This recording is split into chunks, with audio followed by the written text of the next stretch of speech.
Assalamualaikum warahmatullahi wabarakatuh. Alhamdulillah nahmaduhu wa nasta'inu wa nastaghfiru wa na'udzu billahi min syururi anfusina wa min sayyiati a'malina. May yahdihillahu fala mudhillalah wa may yudlil fala hadiyalah. Asyhadu an la ilaha illallah wahdahu la syarikalah wa asyhadu anna Muhammadan abduhu wa rasuluh. Allahumma salli wa sallim wa barik ala hadzal nabiyil karim wa ala alihi wa sahbihi ajmain. Yang sama-sama kita muliakan tokoh masyarakat Riau Bapak Haji Edi Natar Nasution. Yang saya hormati Bapak Ketua Masjid kita beserta pengurus. Yang saya muliakan alim ulama, tokoh masyarakat, cerdik pandai, Bapak Ibu, orang-orang tua, hadirin hadirat yang semoga kita semua senantiasa dirahmati oleh Allah. Tidak bosan-bosannya kita kembali mengucapkan alhamdulillahirabbil alamin atas nikmat iman yang Allah karuniakan ke dalam hati Bapak Ibu sehingga ringan langkah kaki menuju masjid yang kita cintai ini. Semoga Allah membalas dengan pahala yang berlipat ganda dan diberikan surga insyaallah. Bersolawat kita kepada Rasulullah sallallahu alaihi wasallam dengan ucapan Allahumma sholli ala sayyidina Muhammad wa ala ali sayyidina Muhammad. Semoga dengan ringannya lisan kita ini bersolawat kita mendapatkan syafaat di yaumil akhir kelak. Ada seorang ulama berkata, Pak, setelah aku membaca banyak hadis, setelah aku menelaah Al-Quran, aku tidak tahu mana nanti yang paling dalam di neraka, bohong atau kikir. Nah, itulah kesimpulannya, Pak. Jadi orang yang di neraka itu nanti yang terdalam itu bohong dan kikir. Kita mungkin ingat hadis ketika sahabat bertanya kepada Rasulullah, "Ya Rasulullah, mungkinkah seorang muslim itu mencuri?" Kata Rasulullah, mungkin kalau dia dalam keadaan terdesak kebutuhan. Dan kita lihat berita beberapa waktu lalu, Bu, seorang bapak-bapak dibebaskan karena ketahuan mencuri susu di swalayan. Rupanya memang untuk anaknya, akhirnya dibebaskan, Pak. Jadi ada kalanya orang muslim ini dia mencuri karena dia terdesak kebutuhan. Mungkinkah seorang muslim itu dia bakhil ya Rasulullah? Nah, kemungkinannya ada dia bakhil kalau dia memang sedang dalam keadaan tidak bisa memberi, tentu dia akan bakhil. Tapi ketika ditanya mungkinkah seorang muslim itu berbohong, kata Rasulullah tidak. Aduh, sepele yang kita anggap rupanya fatal masalah bohong ini. Di dalam sebuah riwayat Bapak Ibu, Rasulullah pergilah ke pasar. Sampai di pasar jumpalah tukang gandum. Dimasukkan Rasulullah tangan ke dalam, Pak. Rupanya yang di bawah basah. Nah, kenapa tidak kau letakkan yang basah ini di depan supaya orang bisa melihatnya? Itu hanya kena hujan ya Rasulullah, tapi kau ingin berbohong kalau seperti ini. Maka kata Rasulullah kepada orang ini, Pak, barang siapa yang menipu kami maka ia tidak termasuk golongan kami. Nah, dalam hal-hal seperti itu, Pak, yang sementara, Bu, pedagang kita ini hampir banyak yang melakukan hal seperti ini, Pak. Kita tengok duku besar-besar, Pak, berhentilah kita beli duku. Sampai rumah kecil-kecil dukunya, Pak. Entah apalah sebabnya macam itu tuh. Mengecil dia yang besar tadi. Nah, itu herannya, Pak. Dan ada, Bu, ya, beberapa tangkapan video, rupanya sudah ada di standby-kannya kantong yang serupa di bawah. Jadi diambilnya yang besar, dia pura membalikkan duit, nanti diambilnya yang udah disiapkannya tuh, Pak. Itu ada juga. Nah, itu banyak terjadi. Nah, ini yang dicek Rasulullah di pasar, Pak. Orang-orang yang menipu di dalam perdagangan itu. Dan ini sudah dinormalisasi nampaknya oleh masyarakat kita, seolah-olah yang seperti itu tuh halal. Seolah yang seperti itu halal. Berapa mukena nikah? Mukena tuh 150 ya Bu. Kasih aja lah 350 Kak pelaris pagi. Nih macam ndak belaba ngomong tuh Pak. Ndak bisa 300, ndak dapat kakakku. Pakai gitulah tuh Pak. Kalau yang 300 yang ini Kak. Kalau mau ini yang 300 saya ambil, ndak dapat kakak. Pergilah nanti Ibu. Kakak. Balik. Macam itu tuh Pak. Tambahlah 5.000 lagi ya Kak, yang macam ndak belaba Pak. Kasihan nengok ya. Nah kalau mau 300 saya ambil, nanti pura-pura dipanggilnya lah suaminya, Bang 300 bisa Bang. Langsunglah suaminya buka kalkulator. Kasih lah, ndak belaba Pak. Ibu nih senang latihnya Bu, terbeli 300 barang nih Pak. Sore pergi pengajian, jumpa kawan pakai telekung yang sama. Berapa kau beli? 150 Bu. Oh setan dia. Itulah. Itu tuh cekik-cekik pedagang tuh jadinya Pak kan. Memang ini udah dianggap kecerdasan Pak yang seperti itu. Dulu ada nama pedagang Yunus bin Ubaid, malah orang sering minta doa sama dia karena langka pedagang yang macam Yunus bin Ubaid tuh Pak. Belum ada mall lagi, dia udah jualan seperti harga mall Pak. Jadi kualitas barang sekian, harganya sekian. Ini sekian, harganya sekian. Adalah ibu-ibu datang belanja ke toko dia Bu, bertepatan dengan azan asar. Disuruhnya lah keponakannya, layani Bu ini kok kan udah tahu nih kan, ini sekian, ini sekian, ini sekian. Pergilah dia ke masjid. Pulang dari masjid berpas-pasan lah sama ibu yang belanja itu. Jadi belanjanya Bu, alhamdulillah jadi Pak. Yang mana ibu ambil? Ditengokkanlah sama ibu tuh. Berapa ibu beli nih? 600 dirham. Ambil kembalian duit ibu. Ini cuma 300. Nah itu Pak. Kalau kita Bu berhasil karyawan jual mahal, mantap kau tuh. Ya gitu ngolah tuh. Pandai kita ngomong tuh. Kalau macam ini kau bagus tuh. Nah itu udah dianggap biasa Pak. Itu yang susah kita ya Bu ya. Kenapa di pasar-pasar itu iblis bercokol, itulah sebabnya itu Pak. Orang suka mengadakan kebohongan di pasar. Kemudian dilanjutkan oleh Rasulullah Bu. Sesama muslim adalah saudara. Oleh karena itu seseorang tidak boleh menjual barang yang ada cacatnya kepada saudaranya, kemudian dia tidak menjelaskan cacat tersebut. Harus jujur ngakui Bu. Cuma kadang kan kita takut nanti jujur nak jadi orang beli. Nah kan seperti itu Pak ya. Tapi memang rezeki itu kan udah ditakar Pak, dan tidak akan tertukar. Ada kadang karena kejujuran orang, wah enggak masalah. Enggak masalah itu, penting dari kasih tahu, tahulah kami apa yang rusak. Nah sementara sekarang Bu ya, macam orang jual beli mobil Pak, banyak yang kena. Barang bagus, tidak rembes, tidak pernah kena banjir. Ini mekanik kami yang periksa, rupa dari dia juga Pak kan. Sampai mobil di rumah Bu, biaya perbaikannya lahir batin dimakannya Pak. Bukan duit aja habis, batin pun habis dibuatnya. Orang anggap dia dapat untung dari situ Pak, padahal itulah justru akan menghancurkan dia. Karena pasti Allah tidak akan diam melihat hal-hal yang seperti itu. Apalagi doa orang teraniaya itu Bu, mau muslim dia atau kafir, doanya makbul Pak. Nah, jadi hati-hati kita terhadap doa-doa orang yang terzolimi ini. Jelaskanlah cacat barang kita itu kalau memang ada cacatnya.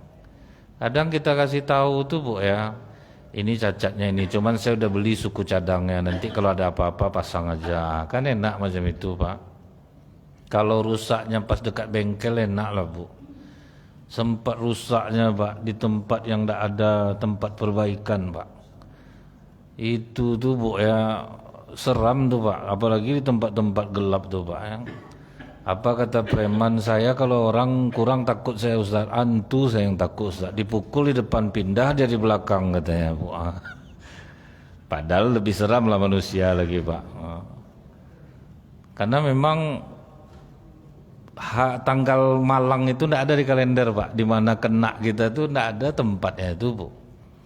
Saya ingat dulu habis ceramah agak tinggi hati sedikit ceramah malam itu Pak. Soal kesabaran. Seolah-olah saya lah orang paling sabar di atas muka bumi itu Pak. Dari gaya saya ceramah itu Pak ya. Ada orang tertunduk Bu, saya sangka haru dia Pak, rupa tidur. Saya sangka tak haru dia Pak. Taunya netes Bu, dia tidaklah jauh duduk dari saya gitu. Pokoknya saya sampaikan malam itu, jangan pernah kita mengeluh terhadap apapun yang kita terima. Bersabarlah kita, pasti ada hikmah di balik sebuah kesabaran. Jangan kita mengumpat terhadap permasalahan yang tidak sesuai dengan keinginan kita. Pulang yang bawa mobil tuh Pak, masuk dalam lubang aspal nih. Kalau lubang besar masih ngayun dia Pak, kalau lubang segini Pak nyentak pecah langsung bantu. Bapak sebesar itu lubang nak nampak sama Bapak. Ingat Ustaz, ada hikmah di balik semua di balik ada Pak. Hari udah malam Bu, berhentilah. Wah datanglah diutus Allah lah anak-anak Pak, nyari kunci roda Pak kan. Datanglah anak-anak Bu, ditolongnya. Ndaklah berotak saya, ndaklah saya kasih habis itu dia duit Pak. Itu kena saya, itu mungkin dikutuk anak tuh saya. Sampai di Simpang Bingung Palas Pak, pecah lagi ban serep tuh Pak. Udahlah bawa aja lagi, kemana lagi Pak? Terpaksa lah dibawa sama-sama pelek, habis duit amplop Bu. Beli ban, beli pelek. Nah, itu kadang kalau kita udah apa namanya nih Pak ya, cepat dibalas Allah tuh Pak. Itu ndak urusan bohong padahal tuh Pak, karena kena cepat. Apalagi membohongi orang Pak kan, seolah-olah kita lah orang paling baik. Kadang Bu ya, jamaah itu kan selalu menganggap bahwa ustadz itu perfect. Ustadz itu pokoknya tinggi nih kesabaran, ndak juga kadang. Cuman Allah masih menutup aib. Allah masih nutup aib aja Pak. Nah kadang dia menyampaikan sesuatu seolah-olah dia sudah mengamalkannya. Padahal justru jamaah lah yang lebih banyak mengamalkan daripada ustadznya. Itu terbukti itu Pak. Kita bersabarlah habis sholat, zikir kita. Ini kadang berkode lah Pak Imam kadang. Pak Imam pendek ayat nanti Isa, saya ceramah lagi Isa. Macam mana tuh Pak? Itu saya tuh Bu. Saya lah yang ngode Imam tuh. Pak Imam jangan ayat panjang, saya jauh ceramah habis Isa. Coba dibalikkan, sabar Ustaz, duduk berzikir kita dulu. Itu Bu ya, makanya penyakit kami ini aneh-aneh juga kadang Pak. Nah kemudian tidak masuk surga kata Rasulullah seorang penipu. Jadi udah jelas tuh Bu ya, orang yang menipu tidak akan masuk surga kata Rasulullah. Itu fatalnya Pak. Ada ingat saya semobil sama bapak, dia pebisnis, dikirim orang lah gambar apa yang mau dijualnya itu Pak. Langsung menepi dia, Ustadz ini ada barang bagus, ini ada link saya di Jakarta nih. Di teleponnya langsung yang punya barang tuh, dari logatnya sepertinya Cina Pak. Udahlah Pak Haji, tolonglah dijualkan barang saya itu. Berapa saya setor nih kok? Udahlah setor 80 lah Pak Haji. Tunggu dulu sebentar, saya tanya dulu. Dikirim ya gambar tuh ke Jakarta. Kalau link udah bagus nih Pak, enak Pak, jualan untung-untung besar tuh mudah. Langsung lah nelfon orang Jakarta, berapa nih Pak Haji? Udahlah 125 net. Halal tuh Pak, untung 45 juta, halal, tidak ada masalah Pak. Yang membuat haram tuh Bu, di teleponnya lagi yang punya barang, tidak masuk lah, store 80 tidak masuk lah. Sudahlah Pak Haji 70, yang 10 juta inilah sialnya tuh Pak. Padahal 45 udah halal tadi itu Bu. Karena emang barangnya wajar Pak dijual segitu. Pas dia olah lah balik orang nih, nggak bisa lah, yang betul aja lah harga aja kok. 80 nggak masuk lah. Udahlah kasih 70 aja lah Pak Haji. Tuh Pak. Datanglah bapak nih ngomong ke saya Ustadz, duit ini kan untuk bayar utang masjid juga. Kan inilah Pak, dilapis lah pakai syariat sedikit Pak. Ini kan untuk bayar utang bangunan, utang apa, seperti itulah Pak ya. Jadi tapi ya bohong ya tetap bohong lah. Kadang ini Bu ya, kalau tidak kita sering sampaikan hal seperti ini akan menjadi hal yang biasa Pak. Tapi kalau misalnya kita udah tanamkan Bu ya, kita puji anak cucu ketika jujur, walaupun kadang tidak cocok sama kita, bertambah pengeluaran kita dibuatnya Pak dengan kejujuran dia tuh. Tapi kita harus puji dia. Masuk tempat mandi bola Bu, anak saya itu umurnya 16, jadi pendamping tuh harusnya 17 Pak. Terlepaslah saya ngomong, bilang aja umur Zata 17, papa ini tidak boleh bohong. Kan bertambah pengeluaran jadinya Pak. Cuman saya bangga Pak, ada saya puji mantap, untung kata sadarkan saya, makasih banyak enak ya. Padahal sebetulnya Bu ya, Allah itu Pak masih juga kayak gitu hati gitu ya. Bertambah pengeluaran dibuatnya Pak. Cuman berkah, hati kita lapang Bu. Bohong bisa menyelamatkan, tetapi tidak akan menenangkan. Jujur pedih, tetapi menenangkan. Memang ya kadang tidak sesuai akhirnya dengan diri kita Pak, tapi pasti menenangkan, pasti nyaman kita jadinya. Kemudian yang tidak masuk surga yang kedua kata Rasulullah, orang yang menyebut-nyebut kebaikan yang pernah dia berikan kepada orang lain. Mengungkit bil manni wal adha, menghabiskan pahala sedekah itulah Pak. Bil manni wal adha, mengungkit-ungkit pemberian. Sampai dia Pekanbaru dulu Ustaz, tidak ada keluarga dia, saya selamatkanlah dia. Makan tempat saya, tidur tempat saya. Dah jadi dia jangankan mengunjungi lagi, berterima kasih pun tidak. Itu kan bahaya tuh Pak. Padahal Allah telah balas dengan kebaikan yang lain, pasti tuh Pak. Kenapa pahala meminjamkan uang 18 kali lipat daripada sedekah Bu? Sebab orang yang meminjam tu buta mata sebelah Pak, dia sudah siap tidak dibalikkan. Jadi kalau ada orang berutang sama kita, terus kita tidak minta-minta Bu, itu tuh dapat pahala sebanyak uang yang kita pinjam setiap hari. Karena risikonya besar Pak, hati kita sakit, iyalah kalau sikit duit itu, kalau banyak Bu. Tapi padahal Allah menggantinya dengan rezeki yang lain Pak. Tiba-tiba anak yang durhaka jadi baik, kan mahal tuh Pak. Tiba-tiba rumah tangga jadi enak, itu lebih daripada duit tuh Pak. Cuman orang kan banyak diingat-ingatnya Bu. Saya ingat dulu ada pedagang Bukit Tinggi, dia banyak ngirim sayur ke Pekanbaru. Kadang memang labanya besar Ustaz, tapi banyak juga yang pedagang ini tidak mau bayar. Kadang udah tertumpuk utang mereka. Cara saya melupakannya Ustaz, saya bakar buku utang. Kalau enggak saya terpandang juga nanti. Itu cara dia Pak. Kalau udah 2-3 kali saya nagih tidak dapat, saya bakar bukunya. Karena kalau terpandang nanti dari buku itu stres saya. Itulah cara dia Pak. Tapi alhamdulillah orang-orang macam ini Bu, murahlah rezekinya gitu. Pasti adalah dari jalan lain Allah ngasihnya. Cuman yang sedih itu banyak suami yang suka mengungkit-ungkit pemberiannya kepada istri. Abang nih berhitung betul abang, tutup mulut mama ya. Keponakan mama 5 orang, siapa yang nguliahkan? Papa? Masuk orang tua mama di rumah sakit awal bros 5 hari, siapa yang nanggung? Papa? Itu yang tidak boleh itu Pak. Mengungkit-ungkit pemberian tuh. Karena banyak saya dengar Bu, istri-istri yang ngadunya pasti itu masalahnya. Suami saya itu suka mengungkit-ungkit pemberian Ustaz. Sesuatu yang udah dikasih jangan diungkit, sakit Pak. Diungkit-ungkit orang tuh gitu. Kamu itu maka tidak akan masuk surga orang seperti ini. Dan yang ketiga yaitu termasuklah orang yang kikir, penipu, kemudian suka ngungkit pemberian, kemudian kikir. Bahayanya bohong nih Bu.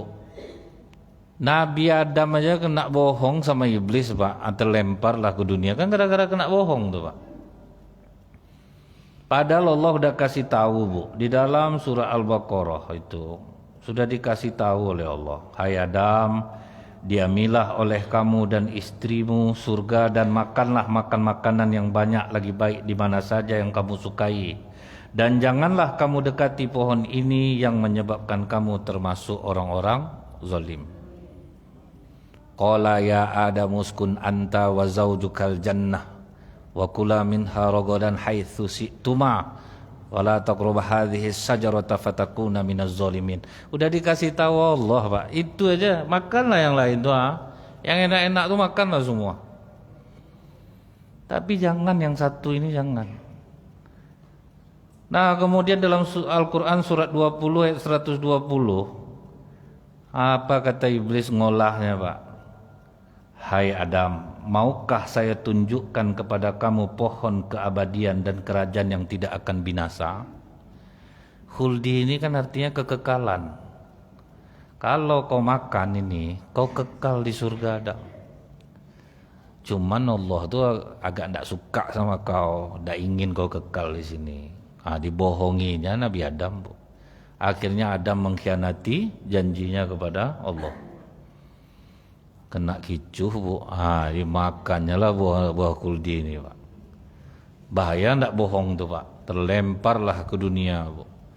Makanya besok di akhirat ngamuk Nabi Musa kepada Nabi Adam. Gara-gara kau susah kami. Coba ndak kau makan buah khuldi itu. Di surga kita semuanya. Kata Adam, aku ndak bisa Musa menolak sesuatu yang sudah digariskan untukku. Allah ini kan kasih dua jalan, Bu. Kalau kau tidak makan itu kau tetap di surga. Tapi kalau kau makan takdir kau jadi seperti ini, ya itu jadinya, Pak. Jadi kita ini kan dikasih akal sama hati nih, Bu. Kalau ini kita kerjakan, ini akibatnya. Kalau ini kita kerjakan, ini pula akibatnya. Pilihlah. Nah, karena ada makan terlemparlah dia di dunia. Terpisah sama Siti Hawa sampai 100 tahun. Menangis sepanjang hari menyesal. Itu akibat kena bohong tuh, Pak. Jadi memang fatal akibatnya membohongi orang. Lain, Bu, ya. Sampai Nabi Adam itu, Pak, ya, betul-betul selalu tiap hari itu berdoa, Rabbana zolamna anfusana, aku telah menzolimi diriku ya Allah. Kemudian di ayat 121 surat 20 itu, maka keduanya memakan buah tersebut, lalu tampaklah bagi keduanya auratnya dan mulailah keduanya menutupi dengan daun-daun surga, dan durhakalah Adam kepada Tuhan dan sesatlah dia. Dia adu domba. Nabi Ibrahim pernah menangis, Bu. Ditanya oleh malaikat Jibril. Allah bertanya, Ibrahim, kenapa engkau menangis? Takut aku sama Allah, Jibril. Takut kenapa? Sepele cuman masalah Adam. Tapi udah dikena usir dia dari surga. Hanya gara-gara makan buah. Maka kata Jibril, dosa Adam itu kekasih mengkhianati kekasihnya. Itu yang membuat Allah marah, Pak. Padahal udah dibilang jangan. Itu aja ibaratnya sama orang, Bu. Masalah saya sepele, Pak. Masa Bapak gitu kan saya? Sebetulnya bukan karena masalahnya itu, Pak. Madanya itu kadang, Pak. Mada, Bu. Apa enggak marah orangnya dia, Pak? Masalah sepele cuman. Kemudian Nabi Nuh, disiarkanlah berita bohong tentang Nabi Nuh. Istrinya sendiri yang menyiarkan. 500 tahun Nabi Nuh berdakwah, pengikutnya cuma 70, bayangkan, Pak. Karena istrinya menyebar hoak. Kalau memang Nuh itu betul, duluanlah aku ikut daripada kalian. Itu, Pak. Dia otak udah agak kena Nuh nih. Coba lah kalian lihat, dibikinnya kapal di tempat yang kering. Nggak gila sama kalian tuh. Di situ orang tambah menjauh dari Nabi Nuh itu, Bu. Ternyata istri Nabi Nuh nih baru-baru ini terjadi di Indonesia. Dijebaknya suaminya sendiri, Pak. Dibilangnya bawa narkoba, Bu. Rupanya dia kerjasama dengan selingkuhannya. Jadi banyak istri Nabi Nuh, Bu. Ada satu lagi, Pak, yang dirampoknya suaminya, dia yang mendalanginya. Disuruhnya orang merampok suaminya. Dia mekik-mekik di jalan. Sampai dibunuh suaminya itu, Bu. Akhirnya ketahuan. Di Medan, istri jaksa itu, Bu, ya. Hukum seberat-beratnya. Siapapun yang membunuh suami, rupa dia, Pak. Orang udah tertipu di Indonesia, Pak. Siapa nama ibu itu Ibu Zuraidah. Ibu Zuraidah namanya. Menangis-nangis dia tuh Pak. Padahal kami mau pergi umroh berdua. Rupanya dia dalangnya Bu. Dialah dalang pembunuhan suaminya karena dia ada suka dengan laki-laki lain. Nah, itu Pak. Jadi di Batam juga Bu ada juga istri Nabi Nuh. Karena dia dapat orang kaya, dilawannya suaminya Pak. Sudah tuh berumah tangga lah dia sama orang ini Bu ya. Nggak taunya hidupnya tidak bahagia, di WA-nya balik suaminya. Ayah jemput. Tuh Pak, suaminya karena cinta dijemputnya lah pakai kapak Bu. Pakai kapak dijemputnya Pak, di kapaknya laki orang yang laki-laki itu Bu. Dia masuk penjara dia jadinya. Memang kalau dapat istri Nabi Nuh nih sesuai dengan ciri-ciri yang saya sampaikan, gantilah Pak. Kalau iya Pak, payah Pak, dia tidak bisa dikasih tahu. Ibu semangat kan setuju Ibu ya, kalau macam ini setuju lah Pak. Kasihan lah Bapak nih. Kemudian Pak, apa kata Allah dalam Surat Al-Qamar, kazzabat qablahum qaumun Nuh fakazzabu 'abdana wa qalu majnunu wazdujira. Jadi mereka justru mengatakan Nuh itu gila. Lalu diusirnya dengan mengancam. Jadi disebarkanlah isu bahwa Nuh ini gila.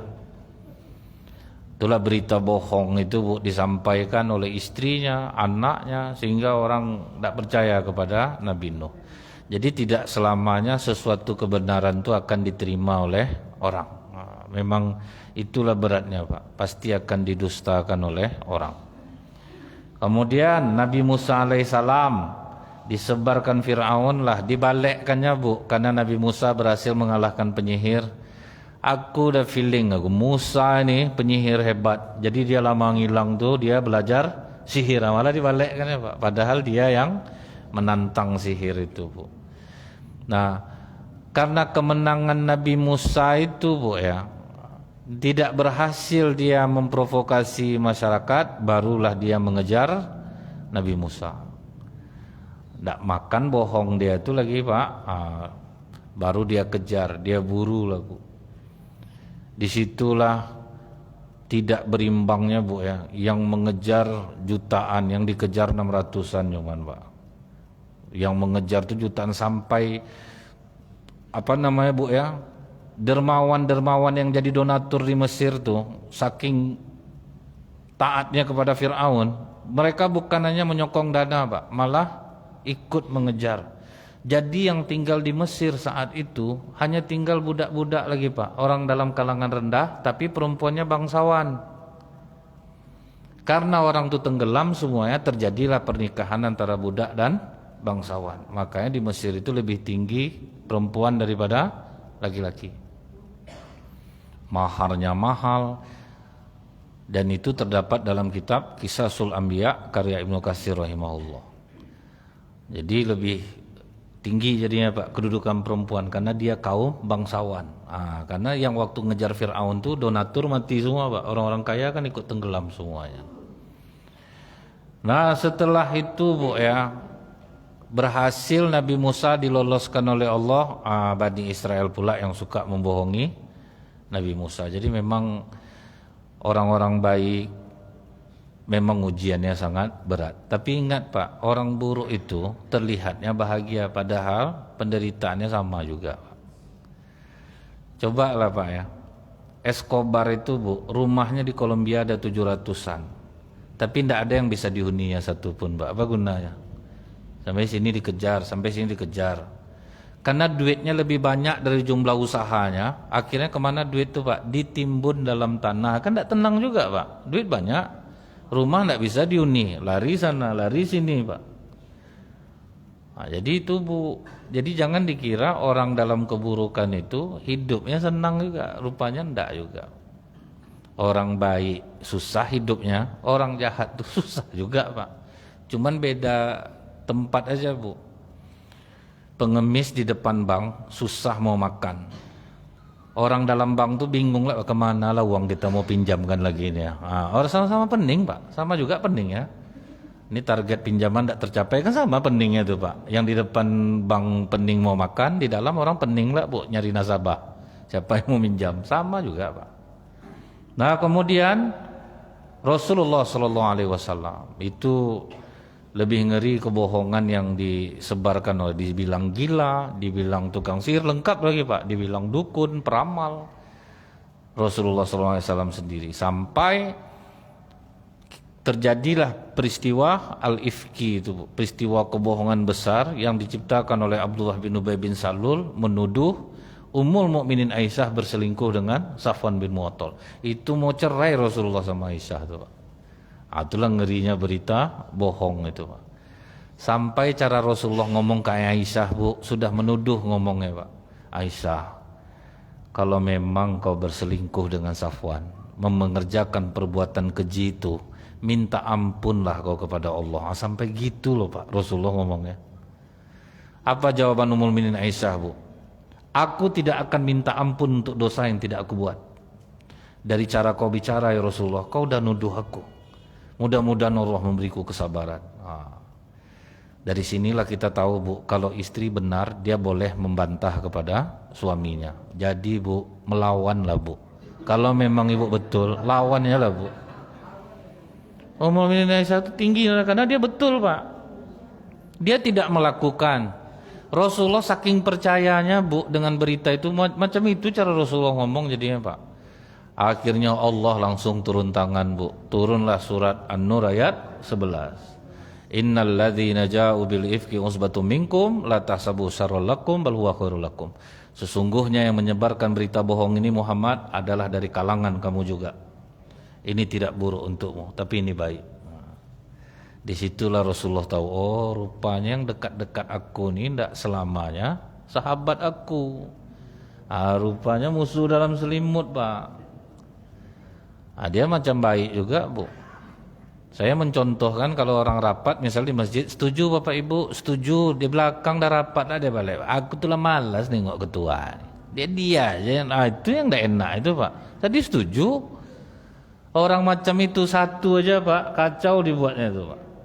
Satu aja dia, kacau dibuatnya Bu.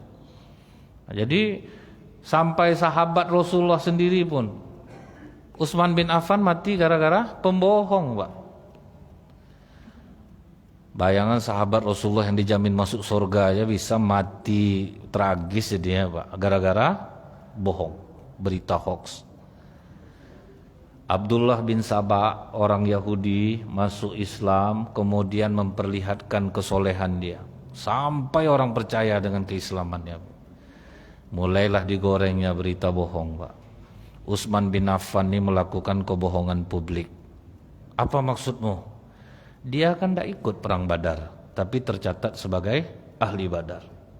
Dan itu memang betul Bu. Jadi dia ngomong tuh seolah-olah memang itu benar-benar terjadi, tanpa dia tahu apa sebabnya Pak.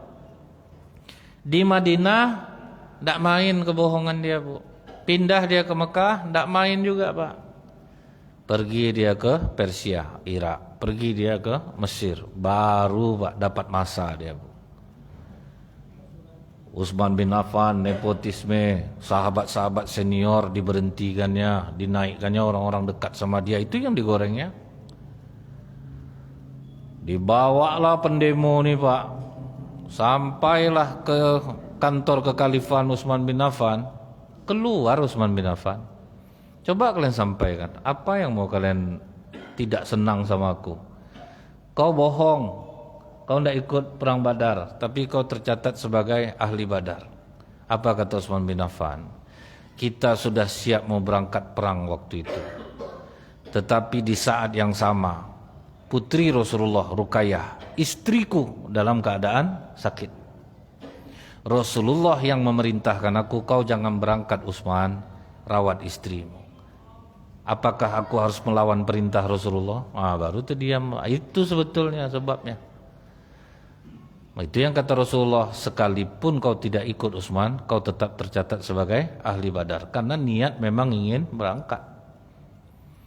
Terus kau berhentikan sahabat-sahabat senior, kau angkat yang dekat-dekat denganmu. Kadang anak-anak muda, ingatkah kalian Umar pernah dipimpin oleh anak umur 16 tahun ketika perang?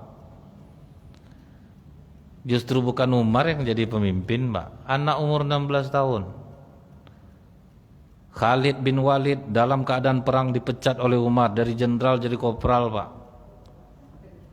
Sampai orang, kau tetap juga semangat berjuang kau. Dari jenderal kau jadi kopral tibanya, Pak ya. Apa kejawaban Khalid? Aku berjuang untuk Allah, bukan untuk Umar. Itu kesetiaan sahabat, Pak. Barulah terdiam pendemo ini semua. Pulang. Oh, Abdullah bin Sabah buat surat kaleng dia, Pak. Seolah-olah surat itu dari Khalifah Utsman kepada gubernur Persia dan Mesir. Isinya, bila sampai pendemo ini ke tempat kalian, tangkap mereka, hukum mereka. Dipanggillah seorang budak hitam. Kau mau merdeka enggak? Mau. Kau nanti bawa surat ini, buat gerak-gerik yang mencurigakan di hadapan orang-orang yang datang pendemo tadi. Kau buat gerakan mencurigakan supaya kau dikejar. Setelah kau dikejar nanti, kau mau kemana? Aku membawa surat Khalifah Utsman kepada gubernur Mesir dan Persia. Nanti kan dibacanya tuh. Udahlah, itu aja tugas kau, bebas kau, langsung merdeka kau. Dibuatnya lah gerakan mencurigakan, dikejarlah oleh pendemo nih, Pak. Kau mau kemana? Aku mau menyampaikan surat Khalifah Utsman kepada gubernur Mesir dan Persia. Coba sini lihat suratnya. Tentu mendidih darah pendemo nih, Pak. Situlah balik mereka balik, Bu, dengan emosi yang menyala-nyala. Sahabat semua udah siap pasang badan. Oke, Khalifah, terpaksa kita dengan kekerasan melawan mereka. Kata Utsman bin Affan, jangan gara-gara satu orang Utsman bertumpah darah umat muslim. Disuruhlah semua sahabat untuk pulang, Pak. Jadi betul-betul tidak ada penjagaan sama sekali. Karena itu kehendak Khalifah Utsman. Sebab dia pernah dipesankan oleh Rasulullah, Bu. Jika ada yang memaksa menanggalkan pakaian keagunganmu, jangan pernah kau tanggalkan walaupun mati.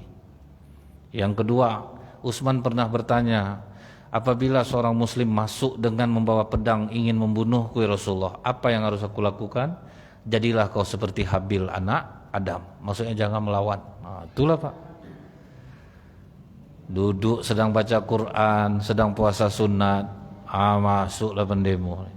Ada yang menarik jenggot, ada yang memotong jari. Sambil ngomong, Utsman, jari yang kau potong ni lah yang menulis Al-Quran. Sampai gitu, Pak. Pas ada yang narik janggut, bapak kau aja tak berani megang janggut aku. Dia kenal siapa yang datang untuk membunuh itu, Bu. Sampailah akhirnya Khalifah Utsman mati. Lihat, Bu, mati gara-gara berita bohong, Pak. Apa ndak ngerinya, Pak ya? Ternyata wajar bohong ini bisa melemahkan, bisa membuat orang terbunuh. Di perang Uhud, Bu, kenapa pasukan muslim melemah? Karena tersebar berita hoax, Pak. Rasulullah meninggal. Itu yang melemahkan orang Islam, Pak. Dengar Rasulullah wafat. Padahal yang meninggal Mus'ab bin Umair. Karena dia ganteng macam Rasulullah, Bu. Disebarkanlah langsung. Rasulullah meninggal, melemahlah pasukan muslim. Disitulah Rasulullah luka-luka tuh, Pak. Yang awal Rasulullah itu ada 11 orang, Bu. Tinggallah satu orang lagi, Tolhah bin Ubaidillah. Itu, Pak, dalam riwayat tidak ada badan dia ini yang tidak kena pedang, tapi hidup, Pak. Sampai kata Rasulullah, siapa yang ingin melihat orang mati syahid tapi masih berjalan di muka bumi, falyanzur Tolhah bin Ubaidillah. Dia udah dianggap mati syahid, Pak, oleh Rasulullah walaupun dia masih hidup. Tolhah itu, Bu, membalas kesalahannya kepada Rasulullah karena dia suka kepada Ummul Mukminin Aisyah. Jadi tidak tertutup dalam sejarah itu, Pak. Tolhah pernah naksir dengan Ummul Mukminin Aisyah.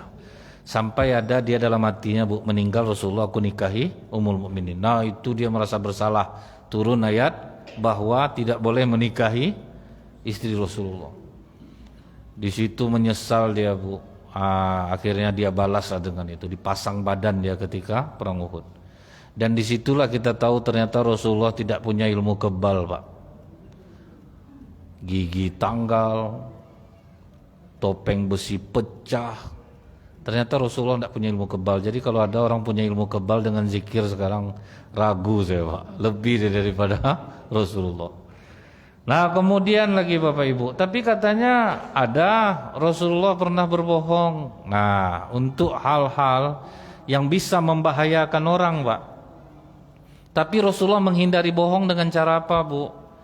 Ya Rasulullah, kau ada melihat orang yang lari di sini tadi, karena kau duduk di sini pasti kau nampak. Maka Rasulullah berdiri dan pindah dari tempat duduknya. Geser. Selama aku duduk di sini belum ada orang lewat lagi. Itu cara ngindarnya. Bapak kembangkanlah tuh Pak, pandai-pandai Bapak lah. Macam mana caranya tuh Pak kan? Itu Bu ya. Bapak kembang pandai-pandai lah, Ibu pandai-pandai lah Bu. Penting tidak bohong. Nah tetapi sebagaimana yang pernah kita sampaikan dulu, bohong tuh halal pada 3 tempat. Ketika perang itu bohong dihalalkan, karena perang itu adalah tipu daya. Itu memang harus menipu gitu. Karena itu butuh taktik Bu. Kemudian yang kedua, mendamaikan orang yang bertengkar, itu boleh bohong. Yang ketiga, suami memuji istri, istri memuji suami, itu dihalalkan bohong. Tidak boleh jujur Pak. Istri udah dandan cantik-cantik, macam mana bang? Cantik aku bang. Macam badut kau dek, malu. Itu tidak boleh Pak. Karena bohong itu bukan seorang muslim dek, tapi sakit bang. Itu Pak. Itu memang dianjurkan bohong. Malah kadang Bu ya, salat Isya kita lagi. Subhanakallahumma bihamdika asyhadu an la ilaha illa anta astaghfiruka wa atubu ilaik. Assalamualaikum warahmatullahi wabarakatuh.